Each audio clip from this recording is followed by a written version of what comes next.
It's time for the Longines Chronoscope, a television journal of the important issues of the hour, brought to you every Monday, Wednesday, and Friday.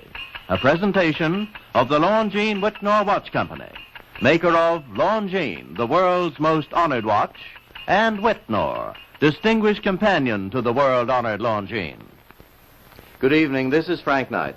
May I introduce our co-editors for this edition of the Longines Chronoscope?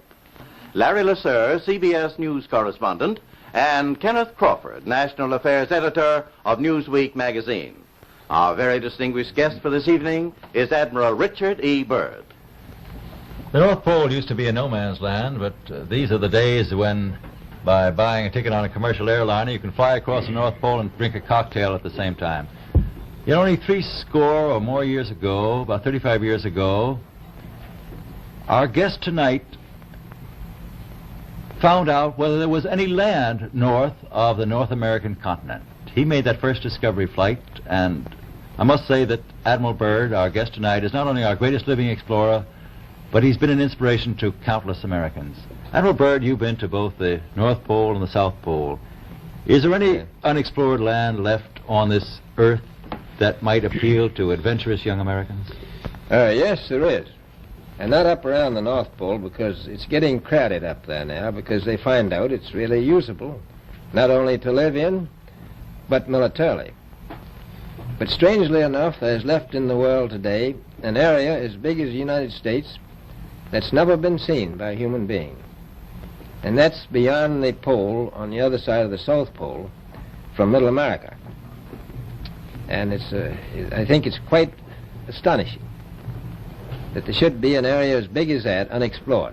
This is a tremendous So challenge. there's a lot of adventure left down at the bottom of the world. Well, Admiral, do you hope to see that? I do. Well, Admiral, Yes. would you say that since you've been to both the extremities of Earth, are these expeditions to such far-off places, are they getting easier because of modern techniques, or is danger still close at hand? Well, it's a little risky, but nothing like it used to be with the old slow planes and the small cruising radius where we had to put down bases. We replaced the dog teams, and of course that was a big improvement. But now the planes go much faster and they're safer, and they have a much bigger cruising radius. You haven't got the danger of a terribly heavy load. Admiral, an expedition to which I believe you're the advisor is now en route. What is that expedition doing?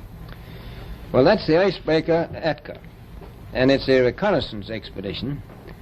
It's going down to the South Pole area to make certain observations and to look for some bases.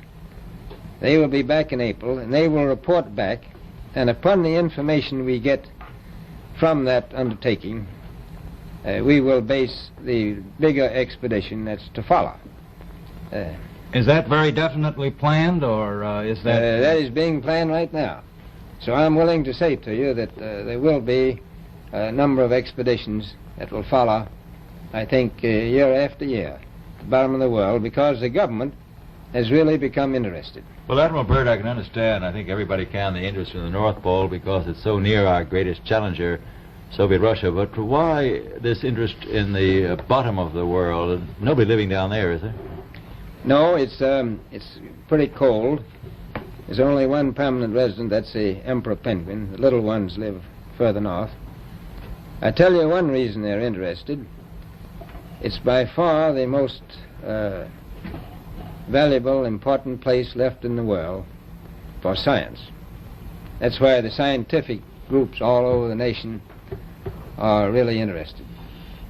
But more important than that, it has to do with the future of the nation, those to come after us, or even during your lifetime, because it happens to be an untouched reservoir of natural resources.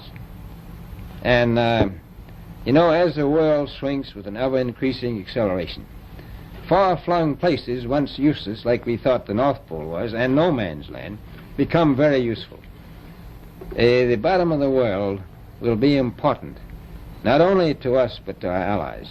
I was going to ask you, does it have military importance? It has some, and as the world shrinks, it will continue to shrink with an ever-increasing acceleration. thus bringing these places closer. And in the future, I can see a time when it will be very, very important strategically. Well, has the development of air power increased the strategic importance of places like the very much Palmer so. Peninsula, we'll say? Very much so. Even now, if anything happened and we lost the Panama Canal, we would have to control the islands just north of Antarctica, which are part of Antarctica, and between there and Cape Horn. I've heard it said that there are 7 continents in the world, and one of them has never been seen by a woman, and that's Antarctica. Is that actually true? Well, if the Palmer Peninsula is an island, as far as I know, that's true. No woman's ever stepped foot upon the Antarctic continent, and it's the most peaceful place in the world. Well, I'm sure that won't last very long. I understand that now that you're working with the Arnold Bread Company in charge of frozen foods. Now, is there any future for frozen foods down these frozen extremities? Well, I think the human race can be helped by that. This was thought out by Dean Arnold, who's, in my opinion, a great humanitarian. He learned that we went down there after 4 or 5 years and finished a meal that we had left there on the table when we had evacuated Little America.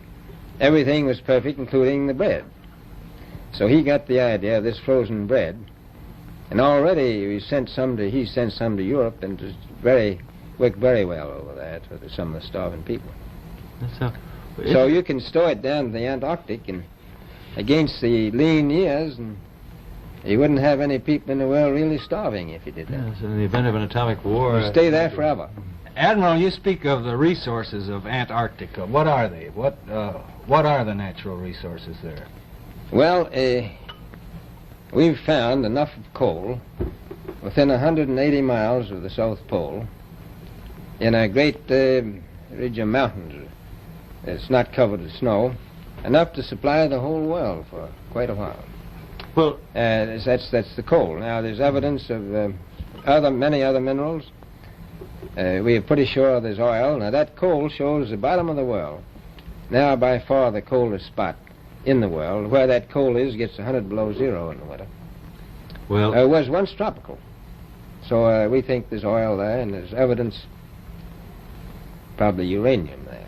Is it any secret? Is there uranium there? That would be the only thing that would be practical to actually go after, I suppose. Everything else would be economically unfeasible, wouldn't it? Well, as we recklessly expend our resources, the time will come when we'll have to go after that stuff down there.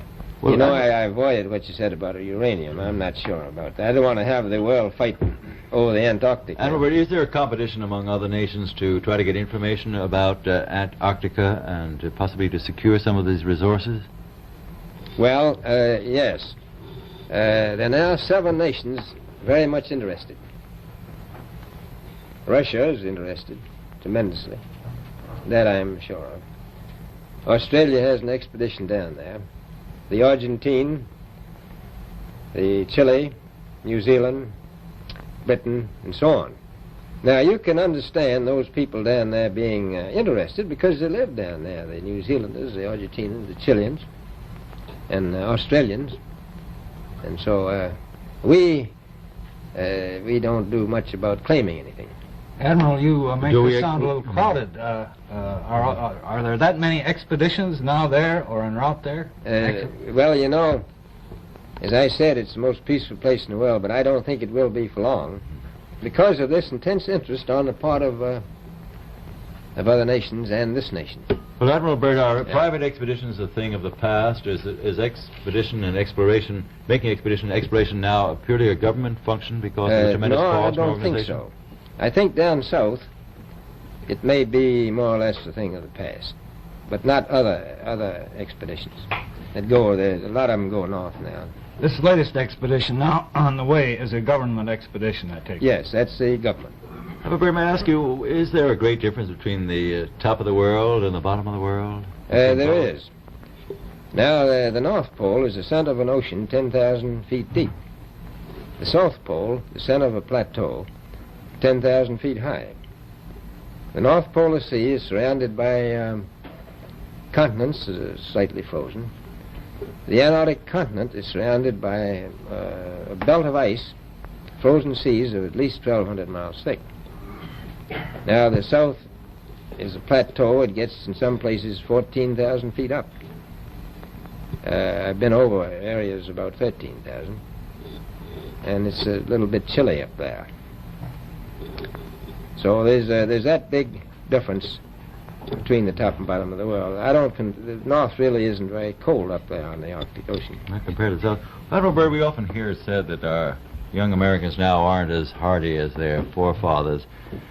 Do you think that Americans do measure up to the standards, the physical standards and morale standards of the past? I do. I don't believe that. I think they're just as hardy. Well, what would you say was the most valuable factor on an expedition? Is it morale, or physical courage, or is it sheer equipment? Well, I've always thought that loyalty was by far the most important trait. The British told me that when I first went down in 28, that I couldn't possibly get through the winter night without a mutiny if I took more than 20 men. But to serve science, I had to take 42 men. Then I took 56 the next time, and so on. So, and I did find that loyalty was the most important thing during the winter night when it's very hard on your nerves. I think that's best trait. Well, that's a very valuable characteristic at any time. Well, thank you very much, Admiral Byrd. It's been a great pleasure to have you here tonight. It's a pleasure to be with you. The opinions expressed on the Longines Chronoscope were those of the speakers. The editorial board for this edition of the Longines Chronoscope was Larry Lasser and Kenneth Crawford.